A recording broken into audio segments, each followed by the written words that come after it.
آج مہنگائی اور بے روزگاری اور حالات کی تنگی کی وجہ سے اکثر لوگ پریشان ہیں۔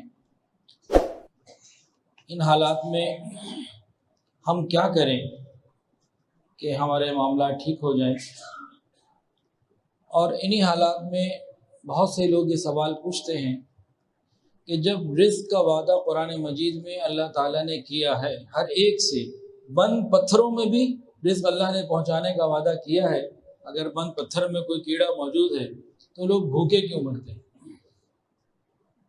تو یہ سوال پوچھتے ہیں۔ انٹرنیٹ پہ اس طرح کے سوالات آتے ہیں کہ جب اللہ رب العزت نے وعدہ کر لیا اور اس کا وعدہ سچا، بند پتھروں میں بھی وہ رزق پہنچانے کا وعدہ کر رہا ہے، ذمہ داری لے رہا ہے، اور لوگ بھوکے مر رہے ہیں، تو یہ دونوں باتوں میں اتنا فرق کیوں ہے؟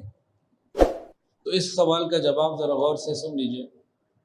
پہلی بات کہ جی، یہ بات بالکل صحیح اور حقیقی ہے کہ اللہ رب العزت نے تمام کائنات میں جتنی مخلوقات ہیں سب کے رزق کا ذمہ لیا ہوا ہے، سب کا رزق اللہ رب العزت کے ذمے ہے۔ ہاں، کسی کو زیادہ دیتے ہیں، کسی کو کم۔ جن کو زیادہ دیتے ہیں وہ آزمائش میں ہیں، جن کو کم دیتے ہیں وہ بھی آزمائش میں ہیں۔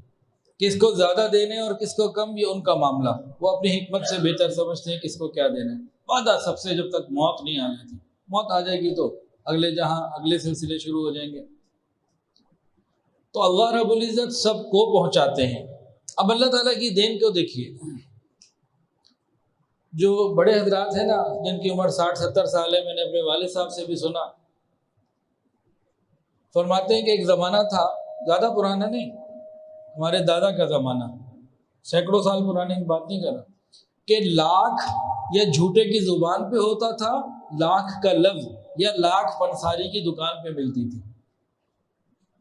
یہ ایک محاورہ مشہور تھا ہمارے معاشرے میں ایک زمانے میں۔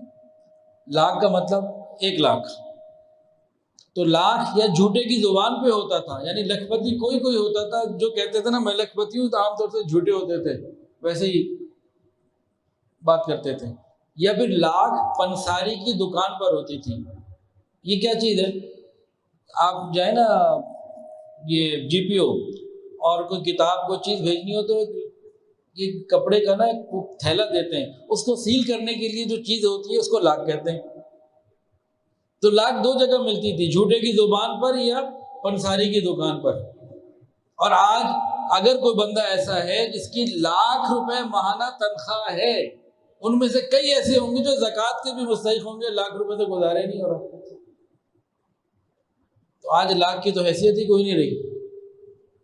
تو جتنے یہاں کاروباری لوگ بیٹھے ہیں، آج ان کی سیلز کتنی ہے؟ 10 سال پہلے کیا تھی، 20 سال پہلے کیا تھی، 40 سال پہلے کیا تھی؟ بزنس والیوم بڑھتا چلا جا رہا ہے،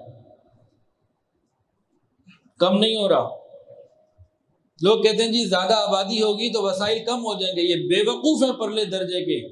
آبادی زیادہ ہوگی، ہاتھ کرنے والے، کام کرنے والے 2 ہاتھ، زیادہ آبادی ہوگی، کام کرنے والے 2 ہاتھ آئیں گے، دماغ ایک کام کرنے والا، سوچنے والا ذہن آئے گا۔